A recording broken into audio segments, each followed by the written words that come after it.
আমার দাবি তোমার দাবি মানতে হবে মানতে হবে।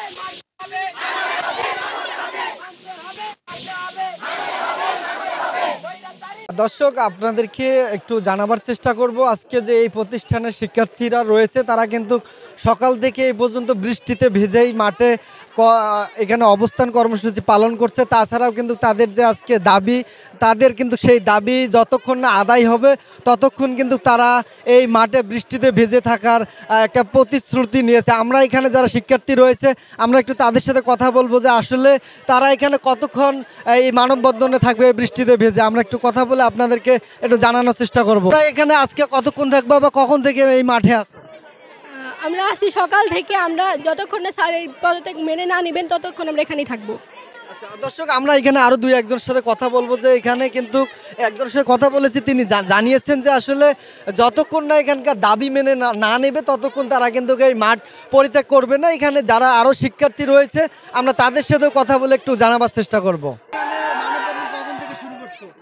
আমরা কালকে যখন 4টায় এরকম শুরু হয়েছে, 4টার পরে তখন আমরা 6টায় বাসায় গেছিলাম। আজকে 9:30 থেকে যতক্ষণ আমাদের দাবি না হবে ততক্ষণ আমরা এখান থেকে যাব না।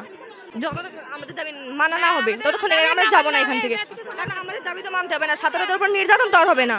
আচ্ছা, আমি আরেকটা বিষয় জানবো যে তোমাদের কয়টা দাবি এখানে আছে? তিনটা দাবি। একটা হেড স্যার আর রানী ম্যাডাম, হেড স্যারের পদত্যাগ, রানী ম্যাডামের পদত্যাগ, আর হচ্ছে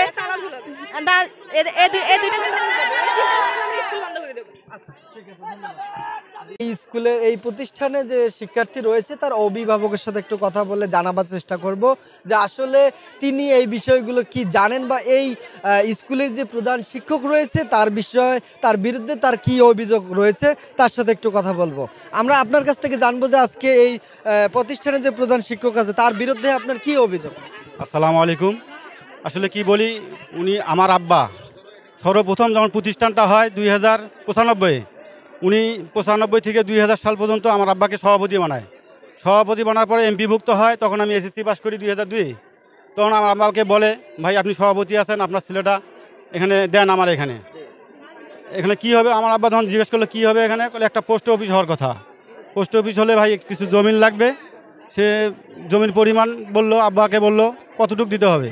আমিও ছিলাম ওই সময়। তখন আব্বাকে বললো 10% দিলে হবে। পরে আব্বা আমার ওখানে না বুঝে, সে মূর্খ মানুষ ছিল, সে ওনাকে জমিন দেওয়া হয়। প্রতিষ্ঠানের নামে দেওয়া হয় না, এটা পোস্ট অফিসের নামে দেওয়া হয়। পোস্ট অফিসের নামে যখন দেওয়া হয় তখন উনি বললো আমাদের টাকাও দেওয়া লাগবে, কিছু খরচাপাতি আছে। রফিকুল হেডমাস্টার বললো। পরে আমার আব্বা জমিন বিক্রি করে 30,000 টাকা দেওয়া হয় এখানে। সে টাকা দেওয়ার পরে যখন পোস্ট অফিসটা এখানে হলো না, ভাইরাটে হলো, তখন আমার আব্বা অসুস্থ অবস্থায় এখানে আসলো। জিজ্ঞেস করলো ভাই এখানে তো হইলো না। তখন সভাপতি উনি ছিল ওই প্রতিষ্ঠানে। তখন ভাই ঠিক আছে ঘুরিয়ে দেবো। হুট করে আমার বাবা স্ট্রোক হয়। স্ট্রোক হওয়ার পরে সে মারা যাওয়ার পরে আমি ওনার সাথে বসি, কয়েক দফায় বসি, স্যার এটার জমিনটা কী করবেন? কয় না তোমার জমিন ওটা প্রতিষ্ঠানের নামে দিয়েছে। তো আমি প্রতিষ্ঠানের নামে থাকলে আমাকে কমিটিতে রাখেন। কয় না কমিটিতে রাখার সুযোগ নাই, তুমি আমি টাকাটা খরচ হয়ে গেছে। এইভাবে আমি কয়েকদিন প্রায় দীর্ঘ 2 বছর ঘোরাঘুরি করছি। এখন আপনাদের দাবি কি? আমার দাবি আমার জমিটা ফেরত দেওক, আর না হলে আপনাদের আমার কোনো চাকরির প্রয়োজন নাই, আমার জমিটা ফেরত দেওক, টাকাটা ফেরত দেওক। এর আগে তো আমাদের সঙ্গে অনেকবারই খারাপ আচরণ করেছে, আমার সঙ্গে নয়, সমস্ত শিক্ষকদের সঙ্গেই।